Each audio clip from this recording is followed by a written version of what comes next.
महाराज युधिष्ठिर के पूछने पर भगवान कृष्ण सफला एकादशी व्रत के बारे में, उसकी विधि क्या है, उसकी कथा क्या है, बारे में बताए, जिसे आप भी श्रवण कर सकते हैं।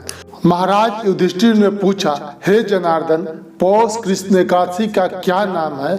उस दिन कौन से देवता का पूजन किया जाता है और उसकी विधि क्या है? कृपया मुझे बताएं।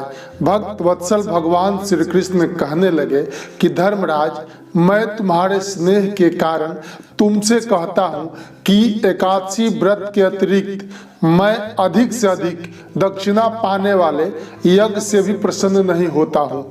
अतः इससे अत्यंत भक्ति और श्रद्धा से युक्त होकर करे।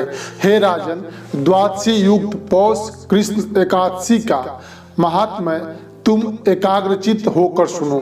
इस एकादशी का नाम सफला एकादशी है। इस एकादशी के देवता श्री नारायण है। विधि पूर्वक इस व्रत को करना चाहिए। जिस प्रकार नागों में शेषनाग, पक्षियों में गरुड़, सब ग्रहों में चंद्रमा, यज्ञों में अश्वमेध और देवताओं में भगवान विष्णु श्रेष्ठ है, उसी तरह सब व्रतों में एकादशी का व्रत श्रेष्ठ है। जो मनुष्य सदैव एकादशी का व्रत करते हैं वे मुझे परम प्रिय हैं। अब इस व्रत की विधि कहता हूँ। मेरी पूजा के लिए ऋतु के अनुकूल फल, नारियल, नींबू, नैवेद्य आदि 16 वस्तुओं का संग्रह करें। इस सामग्री से मेरी पूजा करने के बाद रात्रि जागरण करें। इस एकादशी के व्रत के समान यज्ञ, तीर्थ, दान, तप तथा और कोई दूसरा व्रत नहीं है।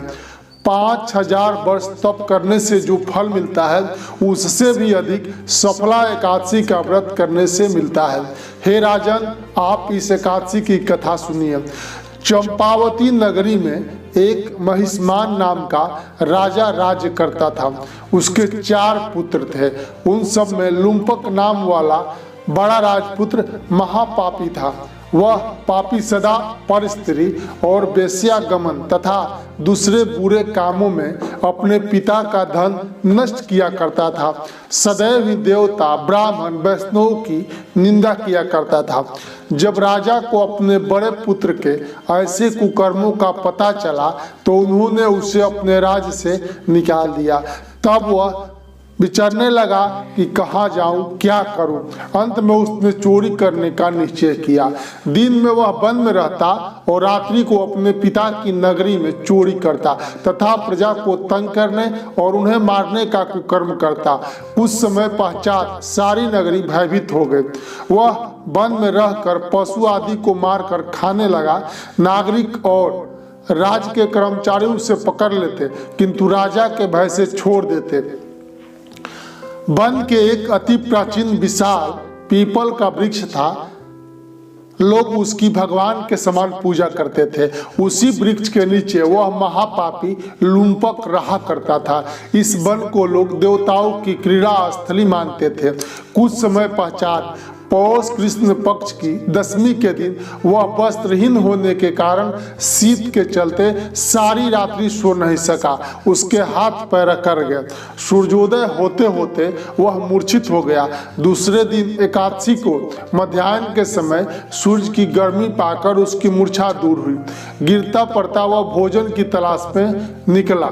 पशुओं को मारने में वह समर्थ नहीं था, अतः पैरों के नीचे गिरे हुए फल उठाकर वापस उसी पीपल वृक्ष के नीचे आ गया। उस समय तक भगवान सूर्य अस्त हो चुके थे। वृक्ष के नीचे फल रखकर कहने लगा कि हे भगवान, यह फल आपके लिए ही है। मैं इसे आपको अर्पण करता हूँ। आप ही तृप्त हो जाइए।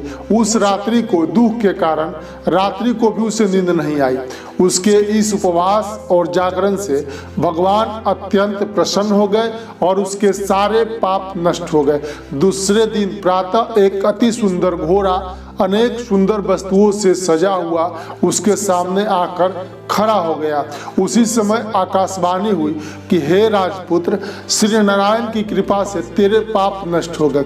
अब तू अपने पिता के पास जाकर राज्य प्राप्त कर। ऐसी वाणी सुनकर वह अत्यंत प्रसन्न हुआ और दिव्य वस्त्र धारण करके भगवान आपकी जय हो कहकर अपने पिता के पास गया। उसके पिता ने प्रसन्न होकर उसे समस्त राज्य का भार सौंप दिया और वन का रास्ता लिया। अब लुम्पक शास्त्रानुसार राज करने लगा। उसके स्त्री पुत्र आदि सारा कुटुंब भगवान नारायण का परम भक्त हो गया। वृद्ध होने पर वह भी अपने पुत्र को राज्य का भार सौंप कर वन में तपस्या करने चला गया और अंत समय में वैकुंठ को प्राप्त हुआ। अतः जो मनुष्य इस परम पवित्र सफला एकादशी का व्रत करता है उसे अंत में मुक्ति मिलती है। जो नहीं करते वे पूंछ और सींगों से रहित पशुओं के समान है। इस सफला एकादशी के महात्म्य को पढ़ने से अथवा श्रवण करने से मनुष्य को अश्वमेध यज्ञ का फल मिलता है।